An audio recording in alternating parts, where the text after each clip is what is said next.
प्रियंका गांधी का 4 दिवसीय यूपी दौरा खत्म हुआ। इस यूपी दौरे में कांग्रेस के लिए उत्तर प्रदेश के लिहाज से क्या खास हुआ, क्या चीज़ें निकल कर सामने आई, बात करने के लिए मौजूद हैं उत्तर प्रदेश के चीफ कांग्रेस के अजय कुमार लल्लू जी। बहुत स्वागत है आपका आज तक पर। धन्यवाद। 4 दिन रही हैं, 2-3 दिन आप यहीं किसी ऑफिस में मीटिंग्स हुई हैं, क्या कुछ निकला है? देखिए, आदरणीय महासचिव प्रियंका गांधी जी अपने प्लानिंग कमीशन, जो उन्होंने एक प्लानिंग कमेटी बनाई है, उन लोगों से मिलकर जो कांग्रेस प्रतिज्ञा यात्रा निकलनी है, हम वचन निभाएंगे, उसकी तैयारी कैसे होना चाहिए, किस रूट पर होना चाहिए, क्या उसका हमारा मापदंड होना चाहिए, उसके बारे में उन्होंने चर्चा की और सभी नेताओं ने अपनी सहमति व्यक्त की, जिसको उन्होंने कहा कि हाँ, कांग्रेस प्रतिज्ञा यात्रा आप निकालिए, हम वचन निभाएंगे। पीसी की बैठक किया उन्होंने। पीसी में टिकटों के संदर्भ में उत्तर प्रदेश में पहली बार महासचिव दीदी प्रियंका गांधी के नेतृत्व में संगठन, फ्रंटल और सभी हमारे महासचिव और उपाध्यक्ष लोगों को भी इसका हिस्सा बनाया गया और ये तय किया गया कि 25 सितंबर तक हम टिकटों का आवेदन लेंगे। और मैं समझता हूँ कि जिला लेवल पर और प्रदेश लेवल पर दोनों जगह से रिकमेंड करने के बाद ही टिकटों के बारे में हम कोई भी विचार व्यक्त करेंगे। पूरी पारदर्शिता की जो एक व्यवस्था है, उसको आदरणीय प्रियंका गांधी जी ने स्पष्ट रूप से बताने का काम किया। जो यात्रा की आपने अभी बात कही, यात्रा की क्या कोई डेट डिसाइड हुई या कितने अंतराल में चलेगा? नहीं, अभी इसके डेट के बारे में अभी चर्चाएं चल रही हैं, पूरी इसकी बैठकें हो रही हैं और जल्द ही वो आप लोगों के समक्ष बताने का काम किया जाएगा कि हम कब से यात्रा निकालेंगे। गांव-गांव जाएगी, सभी उत्तर प्रदेश के जनपदों में जाएगी, लोगों से संवाद करेगी, 32 सालों में सपा, बसपा और भाजपा ने कैसे बेड़ा गर्क किया, इसको भी बताएगी और हम क्या लेके जा रहे हैं, क्या देंगे, इसको भी जनता के बीच यूपी के डिप्टी सीएम केशव मौर्य तो कह रहे हैं कि प्रियंका जी आए या राहुल जी आए, कोई फर्क नहीं पड़ता। हाँ, मैं समझता हूँ यही फर्क पड़ता है कि उनके मुंह से आवाज़ निकलनी शुरू हो गई है। यही फर्क पड़ता है कि मुख्यमंत्री अगर सभाओं में जाते हैं तो सबसे पहले कांग्रेस पर वार करते हैं। यही फर्क पड़ता है कि तमकुही राज गए थे और उन्होंने कहा यहाँ विकास इसलिए नहीं हुआ कि आप लोगों ने कांग्रेस का विधायक बनाया है। वहाँ सांसद लोगों ने बनाया भारतीय जनता पार्टी का, उस पर उनकी कोई प्रतिक्रिया नहीं, लेकिन कांग्रेस का विधायक बना, ये आपत्ति है। यानी यह स्पष्ट हो चुका है कि जहां विपक्ष का विधायक है, भारतीय जनता पार्टी वहां न धन देगी, न विकास का कोई साधन उपलब्ध कराएगी, न व्यवस्था उपलब्ध कराएगी। इससे बड़ा प्रमाण क्या हो सकता है? मुख्यमंत्री जो अपने शहर गोरखपुर को डूबने से न बचा पाए, मुख्यमंत्री जो बंद चीनी मिलों को पूर्वांचल के न चला पाए, मुख्यमंत्री जो इंसेफ्लाइटिस का डाटा छुपाने में कांग्रेस की बात करें, अगर सलमान खुर्शीद ने कल इनडायरेक्टली कहा है कि सीएम फेस हो सकती हैं, हालांकि लीडरशिप डिसाइड करेगी, पर एक तरह से उन्होंने हिंट दिए, क्या लगता है इसमें कुछ? देखिए, ये बड़ा स्पष्ट है कि किसी भी स्टेट के मुख्यमंत्री का फैसला हमारी राष्ट्रीय कार्यकारिणी की कमेटी लेगी।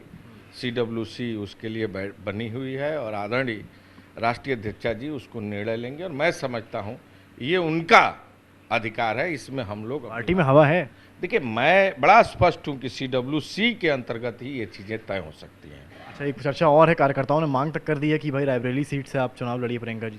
देखिए, रायबरेली और अमेठी से तो उनका दिल का रिश्ता है, नाता है, घर है उनका, लोगों के दिलों में वास करती हैं पूरे उत्तर प्रदेश। आपने देखा होगा कोरोना काल के दौरान कितनी बड़ी संख्या में जो यात्री बाहर फंसे थे उनके उत्तर प्रदेश में लाने की व्यवस्था, कितनी बड़ी संख्या में ऑक्सीजन कंसंट्रेटर और सिलेंडर की व्यवस्था देने की ये बात पहुंची है उन तक, ये सीट वाली बात। मैं समझता हूं कि वो रायबरेली और अमेठी निरंतर जाती रहती हैं, लोगों से मिलना, उनकी समस्याओं का समाधान करना, उनके बीच में जाना। और आप भी कल देखे कि किस तरह अमेठी में 3 जो बच्चे काल के गाल में समा गए थे, दुर्घटना का शिकार हो गए थे, उनके परिजनों से मिलकर संवेदना व्यक्त करना, सांत्वना देना और जो घायल बच्चा था उसके इलाज की प्रॉपर व्यवस्था का भी निर्देश उन्होंने देने का काम किया।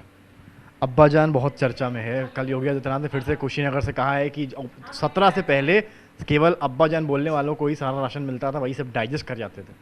मैं समझता हूँ कि अगर खाद्य सुरक्षा अधिनियम कांग्रेस पार्टी नहीं लाती तो आज गरीबों को 2 रुपये किलो गेहूँ, 3 रुपये किलो चावल नहीं मिल पाता। और ये जो ढपली बजाने पर लगे हुए हैं भारतीय जनता पार्टी के लोग। 1000 सिलेंडर हो गया, इसके बारे में कौन बोलेगा? सरसों का तेल 200 रुपया लीटर होगा, इसके बारे में कौन बोलेगा? जनता पूछ रही है। महंगाई चरम सीमा पर है, रोजी नहीं है, रोजगार नहीं है, गरीबी बढ़ रही है, आय घट रहा है, लोगों के पास संसाधन नहीं है, इसकी कौन व्यवस्था करेगा? मुख्यमंत्री द्वारा अब्बा जान का रिपीटेशन बराबर करा जाने से क्या आप सहमत हैं? आपकी देखिए, ये लगातार पूरे चुनाव को सांप्रदायिक स्थिति में लाने का प्रयास है, और मैं समझता हूं इस बार नौजवानों ने पूरा मन बना लिया है। और मुख्यमंत्री से उनका सवाल है कि मुख्यमंत्री जी बताई ना, भर्तियां कहिया होई? किसान पूछ रहा है कि मुख्यमंत्री जी बताई ना, गनवा के पैसवा कहिया मिली, दामवा कहिया बढ़ी? मुख्यमंत्री जी बताई ना, गोरखपुर शहरिया डूब गईल बा, इ पनिया कैसे निकली? मुख्यमंत्री जी बताई ना कि गांव के गरीबिया कैसे ठीक होई, पूर्वांचल के इंसेफ्लाइटिस के बीमारियां कैसे ठीक होई? मुख्यमंत्री जी बताई ना कि ऑक्सीजन के सिलेंडरवा कहिया मिली? बहुत शुक्रिया। तो ये थे हमारे साथ अजय कुमार लल्लू, इनका सीधा बयान सामने आया है, कहा है कि अब्बा जान जैसे बयान केवल चुनाव को सांप्रदायिक रंग दे सकते हैं और कुछ भी नहीं। कैमरामैन गौरव के साथ समर्थ श्रीवास्तव, आज तक।